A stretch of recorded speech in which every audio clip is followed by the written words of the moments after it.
You're chilling in bed, watching YouTube, ignoring your responsibilities. As usual. Then, suddenly, an emergency alert appears on your phone. Incoming nuclear missile. You have less than 15 minutes. Congratulations, your to-do list just got significantly shorter. Now what?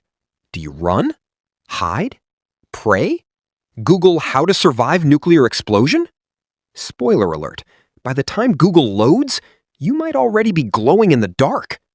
Today, we're answering one question. Can you actually survive a nuclear explosion? And if yes, how? Most people think a nuclear bomb means instant death. Movie over, credits roll, humanity deleted. But that's not entirely true.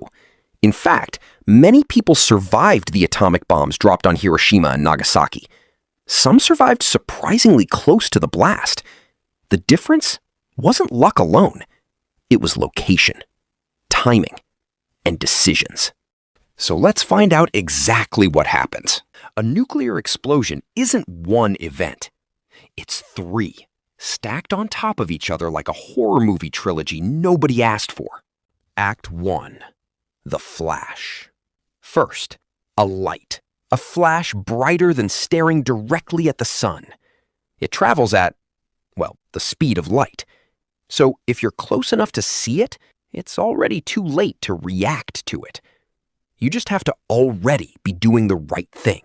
Fun fact, this flash can cause temporary blindness up to 10 miles away, even on a clear day. People have reported seeing it before they heard anything. Light wins the race. Sound and shock waves are still lacing up their shoes. Act 2. The heat and blast wave. The heat from that fireball can reach temperatures hotter than the surface of the sun. Several kilometers away, people can receive severe burns. Clothes can ignite. Dry materials can catch fire.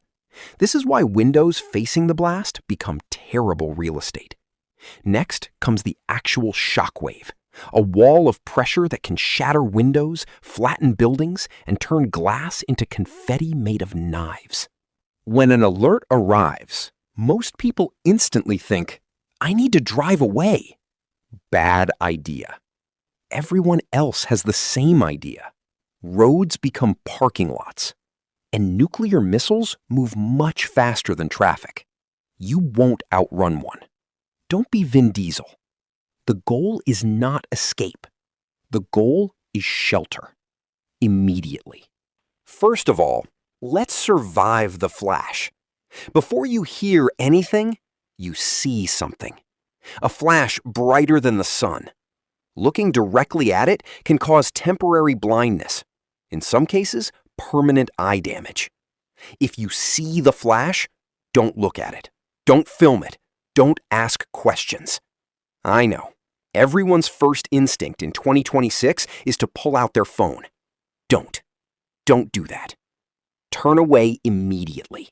The golden rules. Time, distance, shielding formula. This is the actual formula real disaster agencies teach. Let's start from shielding. Get inside as soon as possible. Get into the nearest substantial building, a solid building. Concrete is your friend. Bricks are your friend. Basements are your best friend. The denser the material, the more radiation it blocks. Go to the center. Many people stay near doors. The safest place is generally the center of a building or underground. Put as much material as possible between you and the outside. Distance. Every extra wall, every extra foot helps. Radiation drops off fast with distance. Get more stuff and more space between you and outside. Time. This is the one people get wrong. Here's the twist. You don't need to survive forever in a shelter. You need to survive the dangerous window while radiation is at its worst, because it actually fades fast. Radioactive fallout loses about 90% of its danger every 7 hours. The first 24 to 48 hours are the danger zone. After that, things get dramatically safer. So get inside something solid. Stay there. Don't run outside to check. Stay tuned to a radio or official alert for when it's actually safe to move. Here's something wild. During Hiroshima, some people survived less than a kilometer from the explosion because they were inside reinforced concrete buildings. Meanwhile, others farther away died from collapsing structures and fires. Sometimes survival isn't about distance. It's about protection. Okay, let's say you are caught outside when the ash starts falling. What now? Here's a stat that should be tattooed on your brain. Simply removing your outer layer of clothing, coat, shoes, hat, before going inside removes up to 90% of radioactive contamination on you. Bag those clothes, seal them, leave them away from people.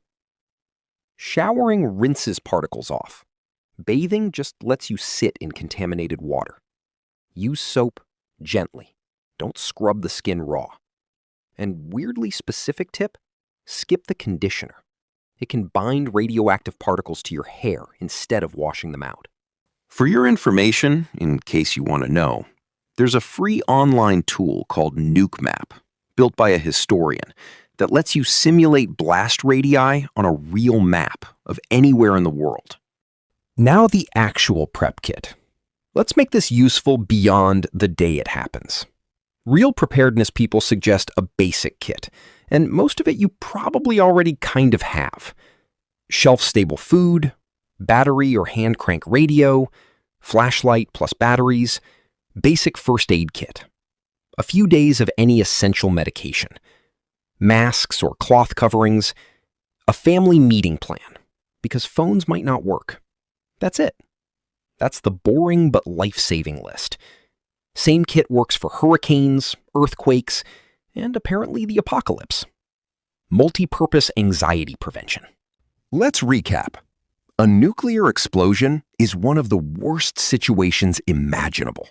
No life hack makes it easy. No secret trick makes you invincible. But survival isn't impossible.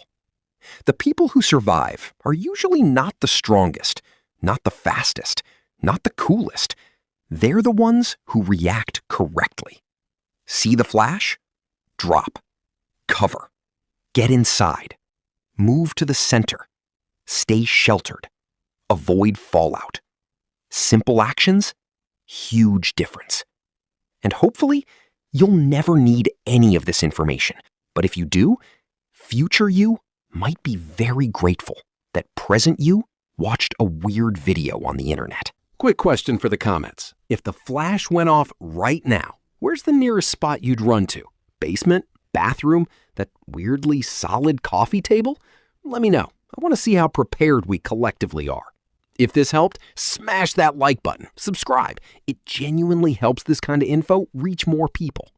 Until then, stay curious, stay prepared, and preferably stay away from mushroom clouds. See you in the next one. Right now, you can check out our previous video on surviving an active shooting from the end screen flashing on your screen.